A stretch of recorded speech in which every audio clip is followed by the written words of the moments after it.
was a little bit late. I thought I'd sneak up to the exhibition area and get some free gifts. There's something great about exhibitions, and if you're keen, you can get lots of giveaways. And so I got everything that I could get that they were giving away today. I mean, that's the good part about having sponsors. They give you free stuff, right? And so, Marwan, come back here. I got something for you. On behalf of Luxline, here's a beautiful water bottle. Thank you so much. Thank you very much. Appreciate it. Thank you. Ladies and gentlemen, Marwan. Whenever I go to an exhibition with my wife, it's always a competition to see who can get the most free stuff. So I do encourage you, when we have a break, when you get some time, meet our sponsors. And there's some great chocolates and dates and free giveaways if you're really fast. But I already have my stash, so if you run out, come and see me. I'll see what I can do. Well, ladies and gentlemen, WGIN is a partner to our conference this year, and it's great to have them on board. And it's with great pleasure that I introduce you to the Vice President of WGIN. His name is Hema Kumar. The WGIN team are with us today and for the evening. And Hema's going to come and talk to us about how green infrastructures are shifting from local best practice to a global movement, and the role that WGIN plays in pushing countries towards healthier, more resilient urban environments. Ladies and gentlemen, please welcome Hema Kumar. Thank you so much. Good morning, ladies and gentlemen. Greetings from WGIN. What WGIN is a World Green Infrastructure Network. I want to take forward from where Marwan left. I want to talk about, he spoke about the importance of architecture, building, landscape. I want to talk about the lifeline. The lifeline is the living plants. And that's a serious problem in most of the buildings that you go across and see in every city, every growing cities, and every building. The green is only the last left portions around the building. It's not part of the building, it's not about the building. That's become a serious concern in the growing cities. So thank you, Philip and Ziad, making us part of your team, and also thank each and every one who are present here in behalf of WGIN. So it's my pleasure to, it's a team of people, 20 years back, academicians, green professionals came together and said, the cities are growing, it's becoming from green to gray, and it's gray, and it's gray. You go to any city, you fly over the city, let it be Mumbai, Delhi, Dubai, Abu Dhabi, any other cities, you just see gray. You take a satellite image, it's full red and gray. There's something serious problem. So this group of people said, what can we do? It's all professors who has done a lot of research work. They decided we need to share to the world the knowledge that we have. So the group, industry experts, green industry people came together and they formed WGIN. Our founder, Manfred Kohler, is someone from Germany initiated. I'll just run through. So our mission,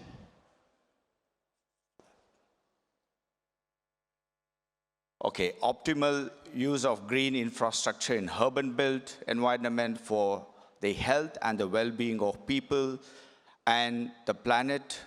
Vision is nature in cities for people and planet. Motto, vegetations make it possible.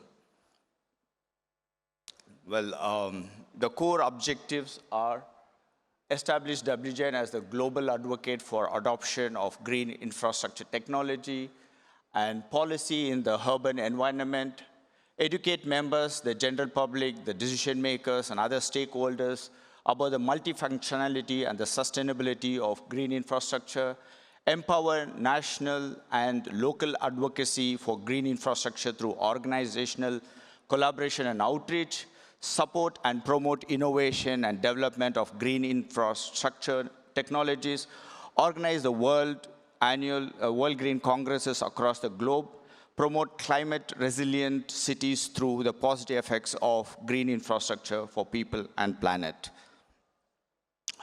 What else we do?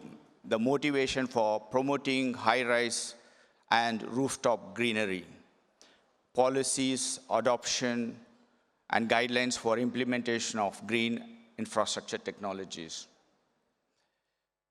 So motivation for high-rise and rooftop greenery. Greenery on building as a biodiversity carriers. The first steps, creating spaces for urban biodiversity and biodiversity enhancement and conservation. Urban green as part of an interconnected urban ecosystem. Urban green space as an extension of nature, reserves, and connecting natural areas. Okay, these are some of the ways that can be, the form of green that can be integrated. So, as Marwan said, most of the time in 20, 30 years back, the landscape is just the leftover areas or when the budget is left. But today things are changed. The green has become the important. But still, you go to all the major cities, the streetscape is done. Around the building, 10% of greenery is done. But inside the building, top of the building, there is no green. That's a sad part, but that's a serious concern. You will see the following sites. Why so important? So you can do greeneries on balconies, sky terraces, rooftop greenery, green roof, vertical greenery. So why green roofs? Why green roofs? Environmental benefits, improve air quality, improve rainwater retention. This is the most important.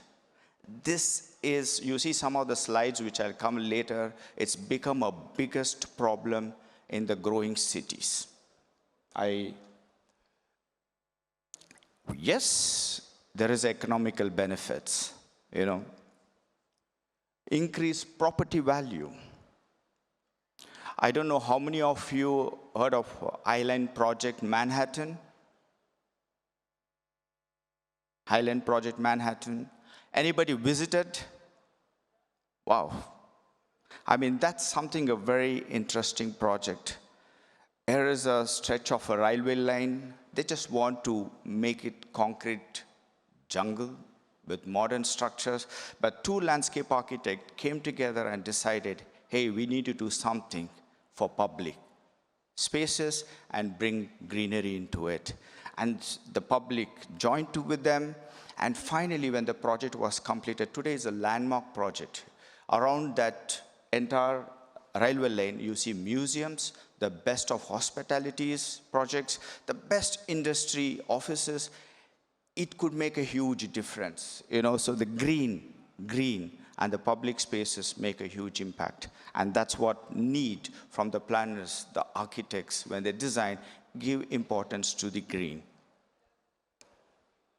One of the interesting projects that I like to share, what is done, we cannot undo. The cities growing cities like Mumbai, Delhi, Bangalore, Hyderabad, become Dubai, Abu Dhabi, many cities across Asia. But this is a very interesting project. You can do something about the existing cities. Existing projects. We can recreate and bring the green. And this is a very interesting project because it's an hospital project that was renovated and refurbished, and it made a huge impact.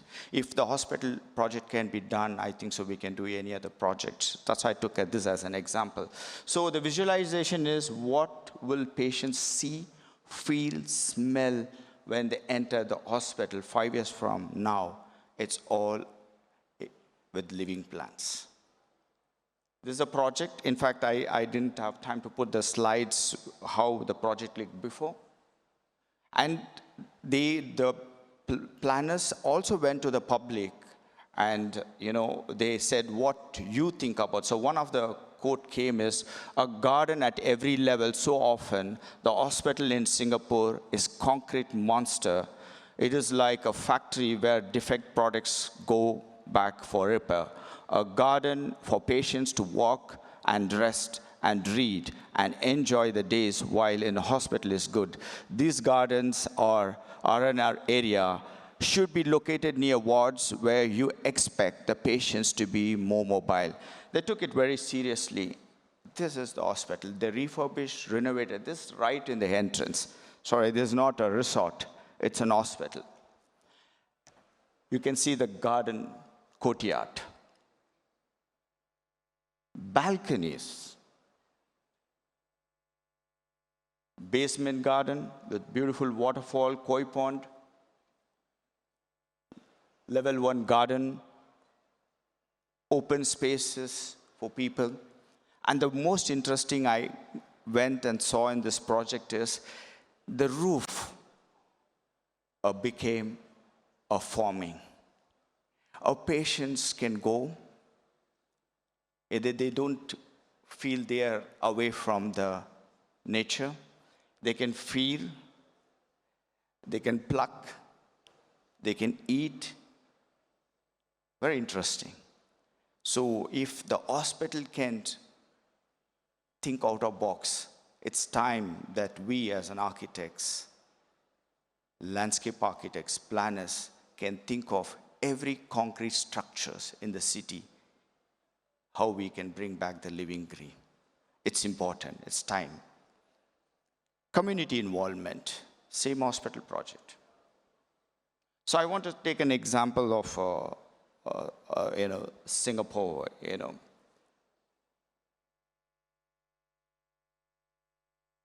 To oversee visitors, 99% of the first-time visitor confirm the pre-visit image of Singapore as being clean and green.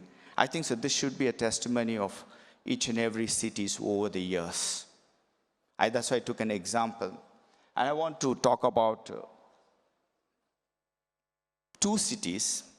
One city is my city. I come from the IT capital of Asia, Bangalore. Singapore, it's from the concrete has really gone. Greenery, now more than 40%, and they're just going green. Even the structures are coming up, they're becoming more green and green. Bangalore, I don't know, how many of you visited Bangalore? Anybody been 40 years back, 30 years back? I want to say one very historical fact. And the first Prime Minister of Singapore, when he came to Bangalore, he was so impressed with Bangalore. He said he wants Singapore to be Bangalore. That's Bangalore. And this is historical.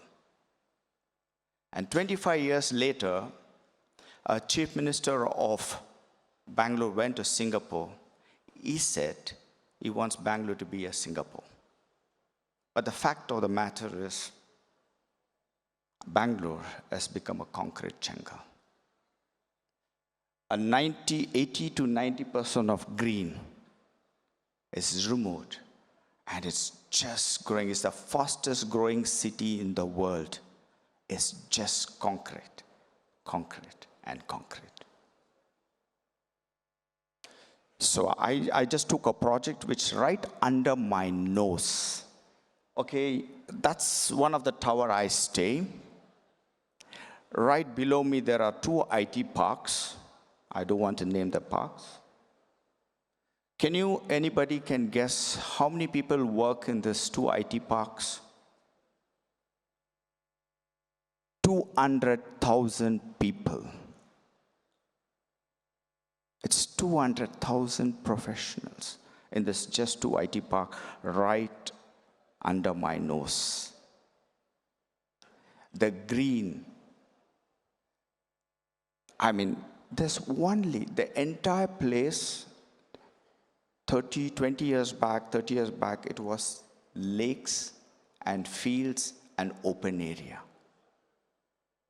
And this IT park, only 10% streetscape and landscape. Absolutely no greenery, no rooftop greenery. Now, why, as a WGIN, we tell it's important to have greenery? This is project below. You could see that it was completely green. Now it's full of structures. This is why the importance of greenery. If you don't have a green roof, what we take back, we built, we need to put it back. If you don't put back, there is no water retention. There is no stormwater management. And we end up having floods. And just outside that same IT parks, the flooding. And when it rains, just a 5-kilometer stretch outside, it takes 2-3 hours to cross. Serious concern, because the lifeline was taken away. Okay, I just thought of, let me show you when I said Bangalore. This is what Bangalore, 30, 40 years back. If you go to any building which is just 4 or 5 floors away, so on top, you can see only green. The buildings always covered by the greenery. It was full of bungalows. Why? I'm not surprised. Why did Singapore Prime Minister said he wants Singapore to be Bangalore? That's the beauty of Bangalore. It's sad. It's my own city. We are in a danger zone. Interestingly, we do have very interesting project, but it's there are beautiful projects in Bangalore, but it's not integrated into the city. I mean, I was involved in the design of Bangalore International T2. How many of you been to T2 airport, Bangalore? Oh, you should visit. It is the best living green airport in the world. It's the best. I mean, we have more than 10,000 square meters facade green. I'm just finishing.